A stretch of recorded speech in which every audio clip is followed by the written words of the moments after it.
Welcome to my bookshelf. Now, your bookshelf may look similar, could be smaller, could be a lot larger. This is actually the majority of the books that I own. It's not a massive collection, but most people make the problem of only reading a book once and then putting it back on the shelf. How many times have you read a book? 3, 6, 7, 8 times? Not many of us ever do that. So we actually only retain a very small percentage of what we do read. Now, maybe you're in the position where you're actually wanting to write a book. Or maybe you've always had that idea in your head of, I'd love to write a book. Or people say to you, you could write a book. You should write a book.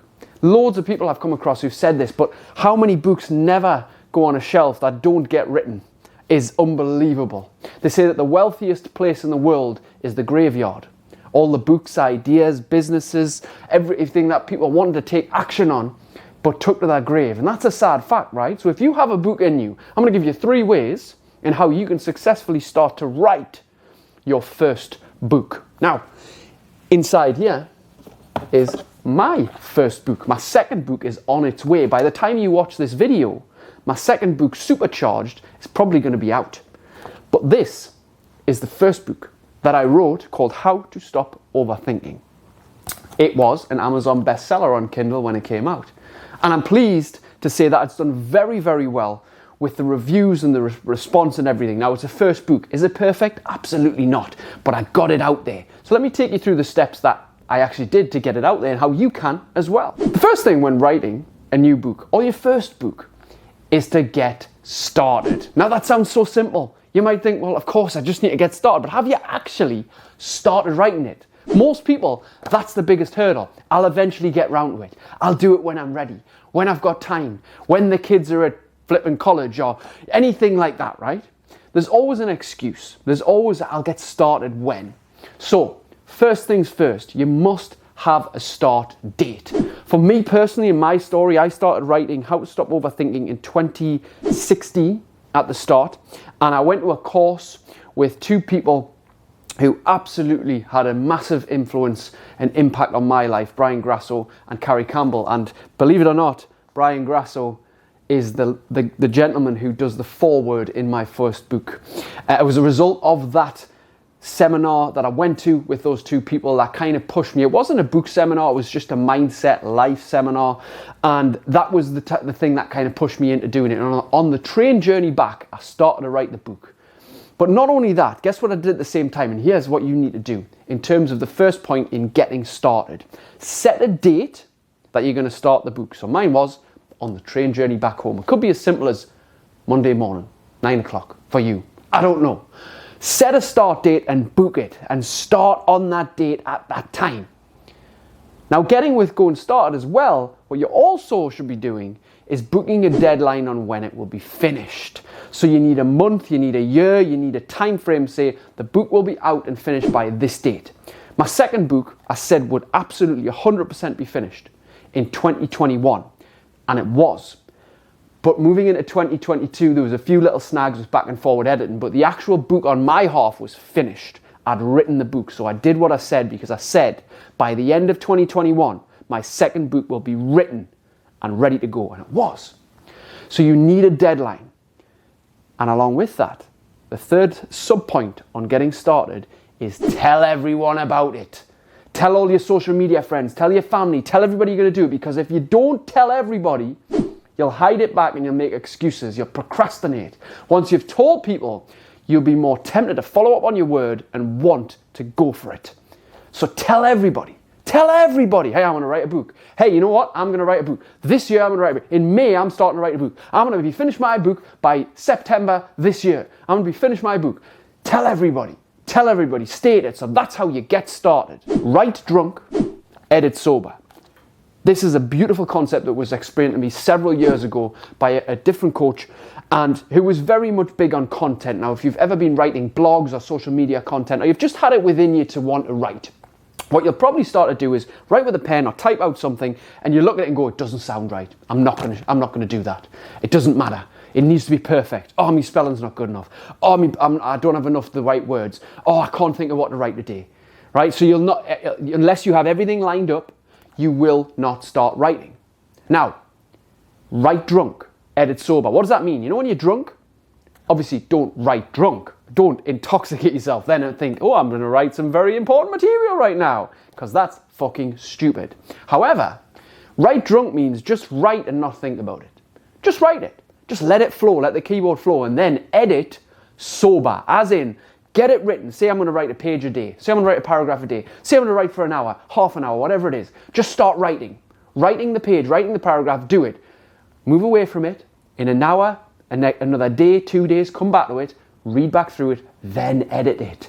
So when you go back and edit sober, you might find 50 or 60 wrong things that don't fit quite well. But you've already wrote it down. You've already typed it, you've already written it. So you can then go with fresh eyes and edit afterwards sober. If you write drunk, you'll get it done. Just like when you're intoxicated, you'll get a lot of things done that you wouldn't usually do because you have the confidence to do it. Now, when it comes to writing, you have to write drunk. Nobody's going to see it apart from you. Write it, type it, make sure it's done, whatever it is. Paragraph, a page, a sentence, a word. Write it drunk first, then come back to it, fresher eyes and edit sober. So then, not only have you got started, but you're in what we call flow.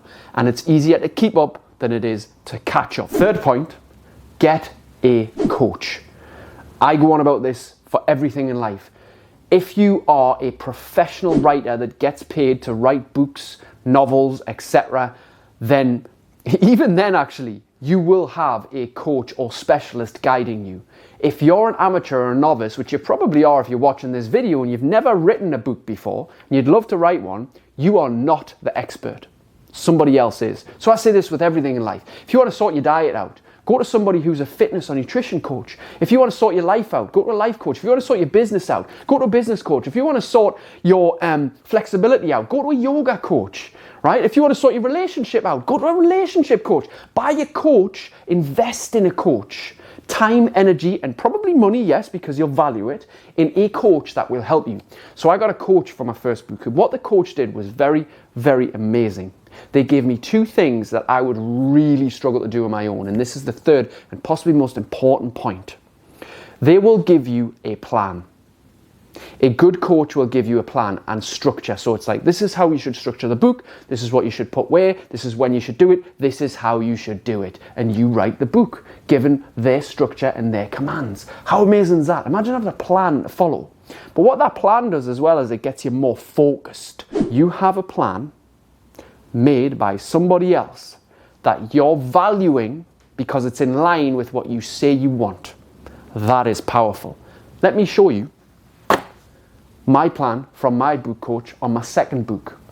This, I'm not even tall enough to get this out, but this is my plan for my second book. Now, I know that might look quite overwhelming. However, it was broken down into one chapter at a time, and through every chapter there was, say, 10, 15 points I needed to hit, yeah? And obviously, in total, there was over 100 little spaces. But what this plan did is it gave me something visual.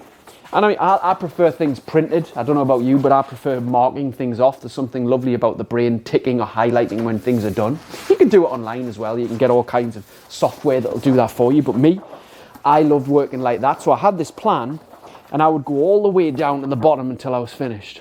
And then obviously I would feed back to my coach and say, I've done this, done that, and then they would guide me, just like any good coach would, guide you on things that you're maybe not particularly the expert in.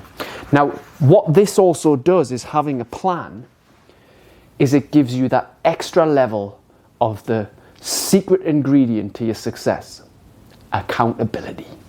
Because without accountability, you're going to wander. Having nothing to hold you accountable, a structure, a routine, a coach, somebody that's checking in on you, you're not going to get it done.